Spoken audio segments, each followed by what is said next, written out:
जय जय रघुवीर समर्थ। नमस्कार प्रेमळ भक्तांनो, आपल्या चॅनेलवर मी तुमचं मनापासून स्वागत करते। समर्थ तुमच्या सर्व चांगल्या इच्छा लवकरात लवकर पूर्ण करू देत आणि नेहमी तुम्हाला सुखात, आनंदात आणि हसत खेळत ठेवू देत, हीच समर्थांच्या चरणी मनापासून प्रार्थना। समर्थ आप्पास्वारी आणि नानास्वारी यांना वंदन करून आजच्या व्हिडिओची सुरुवात करते। भक्तांनो, कधी कधी पूजा करताना काही वेळा आपलं डोकं जड होतं, त्यामुळे अनेक वेळा आपल्याला जांभळी येते किंवा आपल्या डोळ्यातून पाणी येऊ लागतं। हे सर्व आपल्याला आपल्या शरीरावर जाणवत असतं। तर कधी पूजा करत असताना आपल्या हातामधून चुकून अगरबत्ती खाली पडली जाते। तर आज या सर्वांबद्दल मी तुम्हाला माहिती सांगणार आहे। तर सर्वात पहिलं, पूजा करताना डोळ्यात पाणी का येतं याचं आपण उत्तर पाहूया।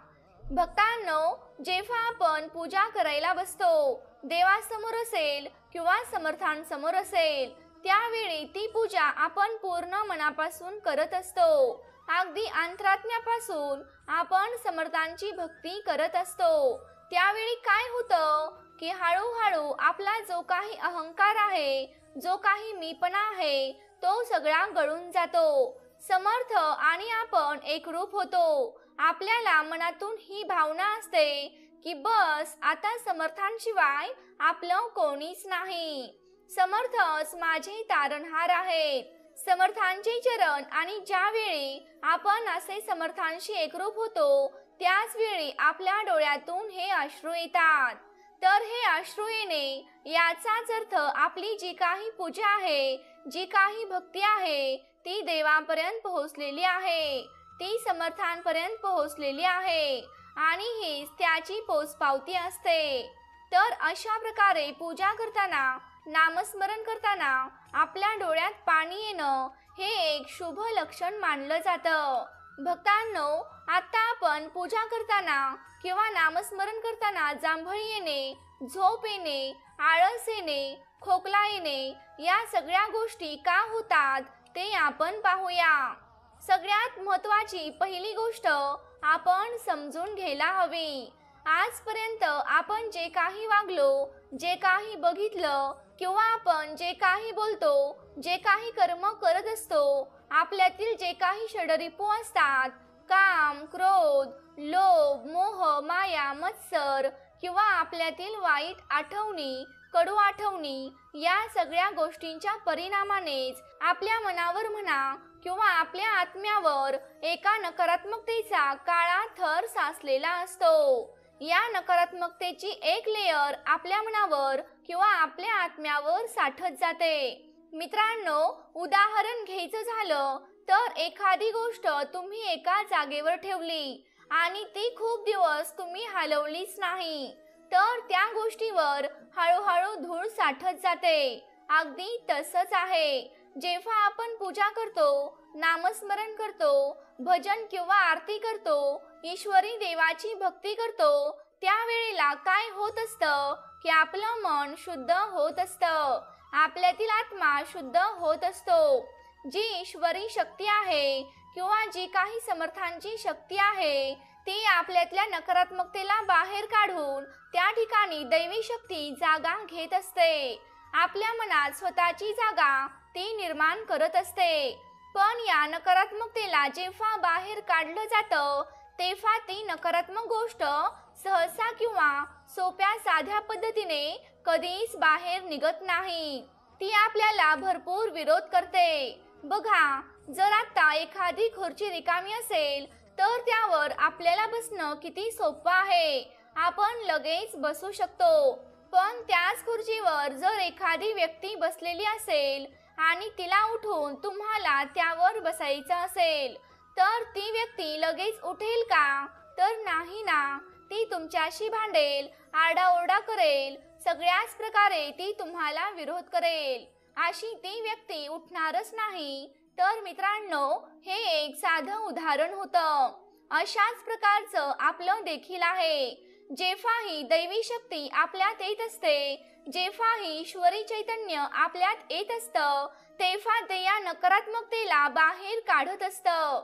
ही नकारात्मकता सर्व प्रकारे त्या दैवी शक्तीला विरोध करते, की जेणेकरून तुम्ही ही पूजा किंवा नामस्मरण बंद करावं, त्या नकारात्मकतेला बाहेर जाऊ देऊ नये आणि त्यासाठी जे तिचे काही प्रयत्न असतात आणि तिच्या विरोधाची पद्धत म्हणजेच जांभळी येणे, कधी एकदा पूजा उरकतोय आणि कधी एकदा उठतोय असं आपल्याला वाटणं, झोप येणं, अंगाला खाज सुटणं, आपल्याला खोकला येणं, म्हणजेच तुमचं लक्ष लागू नये.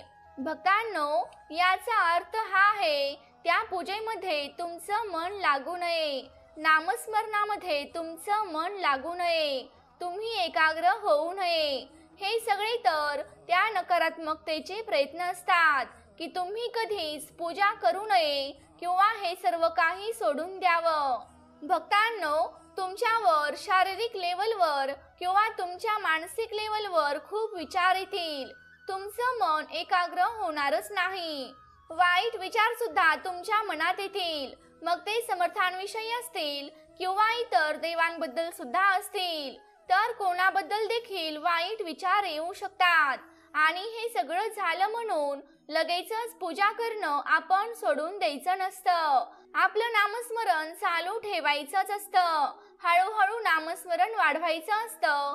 मग जसजसं तुमचं नामस्मरण वाढत जाईल तसतशी ही नकारात्मकता बाहेर जाऊन तुमचं मन शुद्ध होईल, तुमच्या आत्म्याची शुद्धी होईल. ही नकारात्मकता एकदा गेली की तुमची पूजा व्यवस्थित होईल.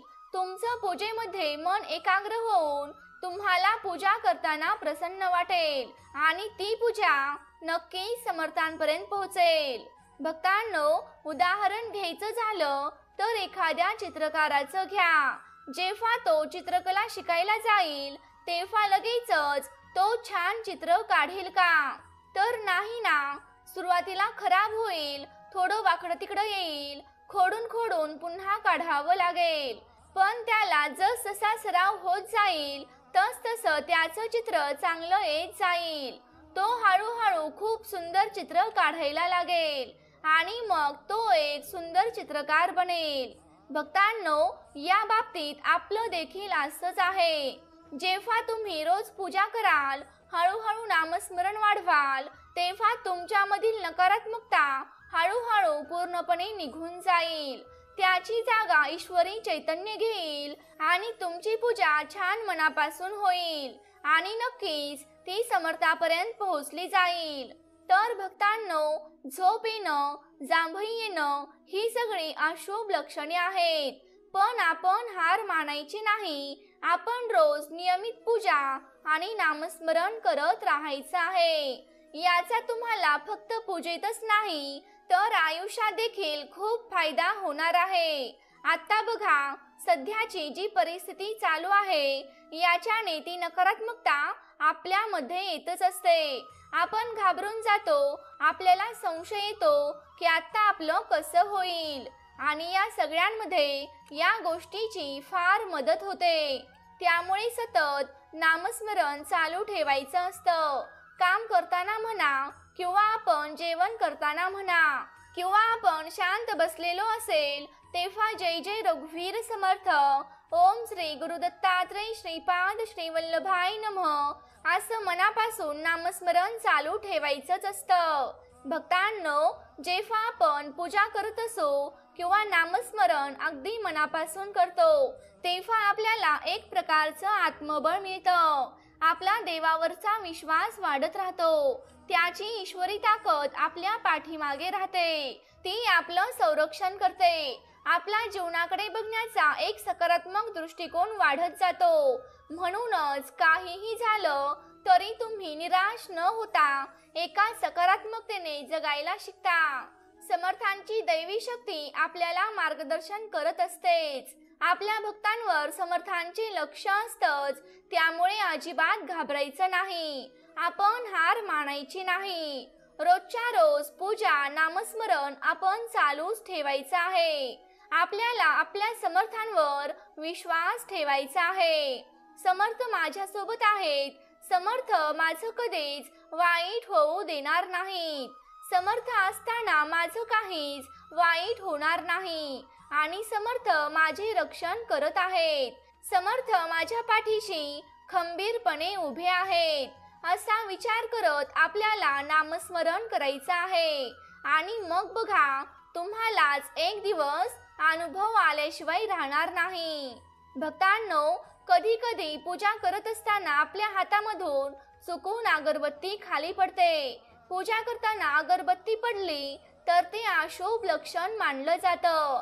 तर हे आपल्याला सूचित करतं की तुमच्यावर काही किरकोळ संकट येणार आहेत. याशिवाय पूजा करताना अनेक संकेत देखील दिसतात. अगरबत्ती जाळल्यानंतर त्या अगरबत्तीचा धूर देवाच्या मूर्तीकडे जातो. तेव्हा समजून घ्या की तुमची प्रार्थना देवाला मान्य झाली आहे आणि लवकरच तुमची इच्छा पूर्ण होणार आहे. आणि पूजेचा दिवा अचानक उजळला आणि दिव्याचा प्रकाश उंच उंच होताना आपल्याला दिसला तर समजून जा की तुमची भक्ती देवापर्यंत पोहोचली आहे. ईश्वर आपल्यावर प्रसन्न आहेत. जेव्हा जेव्हा असं घडते तेव्हा ताबडतोब आपल्या इच्छा पूर्ण होण्यासाठी देवाकडे प्रार्थना करा. त्यामुळे तुमची इच्छा लवकरच पूर्ण होणार आहे. देवाच्या मूर्तीवर फुले अर्पण केली असतील आणि जेव्हा फुले तुमच्याकडे पडतात तेव्हा समजून जा की तुमच्या पूजेने देव प्रसन्न झाले आहेत आणि तुमच्या इच्छा लवकरच पूर्ण होणार आहेत. पूजा करताना गाय माता तुमच्या दारात आली तर त्यामुळे ते शुभ लक्षण मानले जाते. तर अशा स्थितीत गाय मातेला लगेच चपाती खायला द्यावी आणि तुमच्या मनातील इच्छा लगेचच गाय मातेला सांगावी. त्यामुळे लवकरच इच्छा लवकर पूर्ण होण्यात मदत होईल. जय जय रघुवीर समर्थ. भक्तांनो, अशा प्रकारे आजची ही महत्त्वपूर्ण माहिती इथे संपत आहे. या व्हिडिओमधील माहिती ही अनेक स्रोतांच्या आधारे तसेच भक्तांच्या अनुभवाने तयार केलेली आहे. कोणत्याही प्रकारची अंधश्रद्धा पसरवणे हा माझा हेतू नाही. मी कोणत्याही अंधश्रद्धेला खत पाणी घालत नाही. जय जय रघुवीर समर्थ. तर प्रेमळ भक्तांनो, तुम्हाला आजची माहिती कशी वाटली हे मला कमेंट करून नक्की सांगा. तसंच तुम्ही आपल्या चॅनेलवर नवीन असाल तर या चॅनेलला नक्की सबस्क्राईब करा.